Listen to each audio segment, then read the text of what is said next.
Hello from Gamma. I am Lakshman Maaheshwary and welcome to the second video on the President of India. In this video, we will talk about the election process that goes into electing the President of India. So let us have a look at the election process. The first thing that you should know about the election of the President of India is that it is an indirect election. The President of India is not directly elected by the people of India. Instead, he is elected indirectly by an electoral college. You should remember that the President is only a nominal head and not the real head. He is also referred to as the de jure head.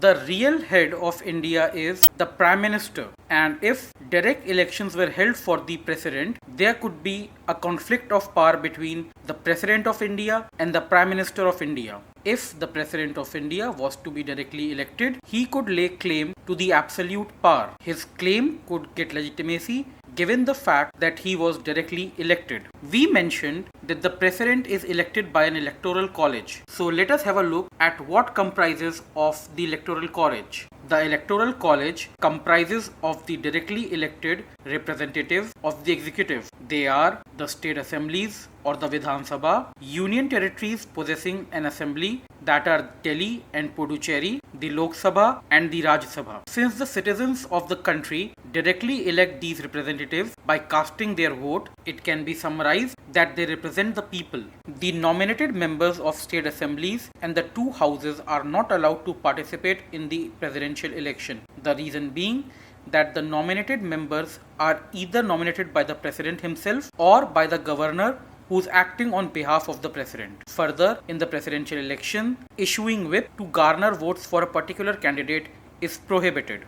The manner of election of president is provided by the Article 55 of the Constitution of India. The election is held in accordance with the system of proportional representation by the single transferable vote method. The voting takes place by secret ballot system. Let us now understand the concept of proportional representation. It simply means different electors in the electoral college cast a different number of votes. The total number of votes cast by a member of parliament equals the total number of votes cast by state legislators. Owing to the proportional representation, legislators from more populous states can cast more votes than those from less populated states. Also, the number of legislators in a state matter. If a state has few legislators, then each legislator has more votes. The vote weightage calculation is done under the provisions of Article 55 Section 2 of the Constitution of India. The 1971 population census figure is used and will continue to be used until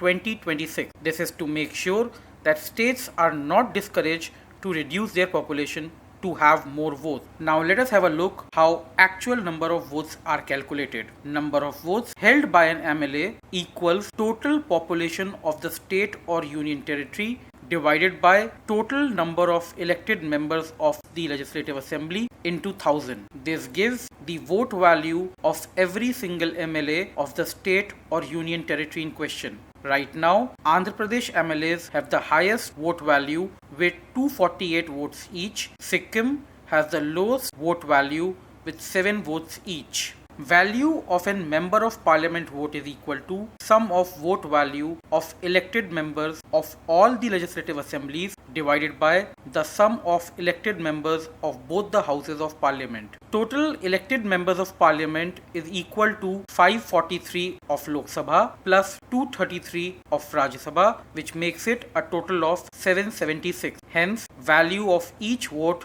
equals to approximately 708. If we sum up the entire calculation, as you can look at the table, the total number of electors is 4,896 and in all they cast 10,98,882 votes. Let us examine the concept of single transferable vote. Unlike a traditional ballot where the voter casts one vote only for his selected candidate, a presidential election ballot does not follow this system. Each voter marks out his preference for the presidential candidate. If there are 5 candidates, for example, the voter will give 5 preferences. It is mandatory to give a first preference as the vote will be declared invalid in its absence. However, if the voter does not give other preferences, the vote will still be considered valid.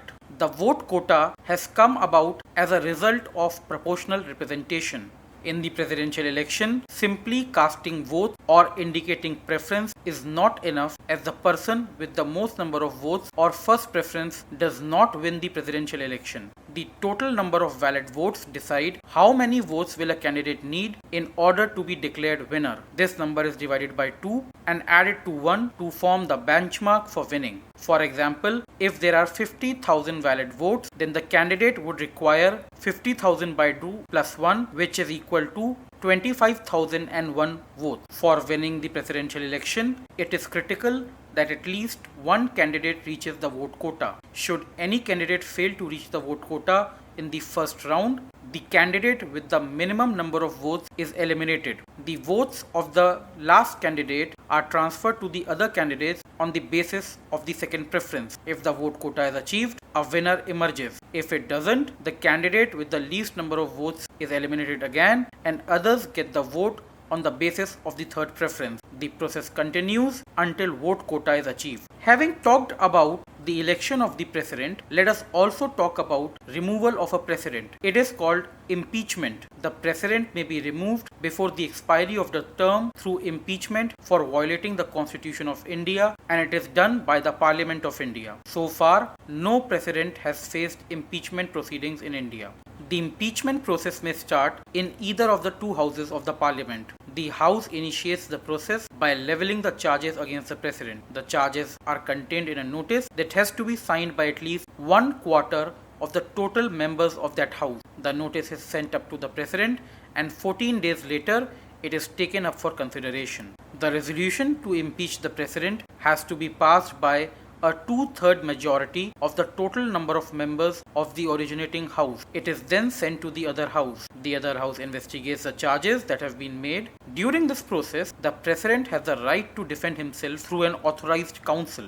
If the second house also approves the charges made by the special majority, the president stands impeached. As soon as the impeachment process is completed, the candidate or the incumbent president is deemed to have vacated his office from the date when such a resolution stands passed. A vacancy at the office of president can occur through following means: on the expiry of the term of the president, by reason of death, by reason of resignation, removal by Supreme Court. The Supreme Court can remove a president only for electoral malpractices or for not fulfilling eligibility criteria of the office. And finally, the removal by impeachment. Article 65 of the Indian Constitution says that the Vice President of India will have to discharge the duties if the office falls vacant due to any reason other than expiry of the term of the President. With this, we come to the end of the part 2 on the President of India. In this part, we specifically focused on the election of the president. For other information about the president, his powers and eligibility criteria to become president, please watch the first video. Thank you and have a good day.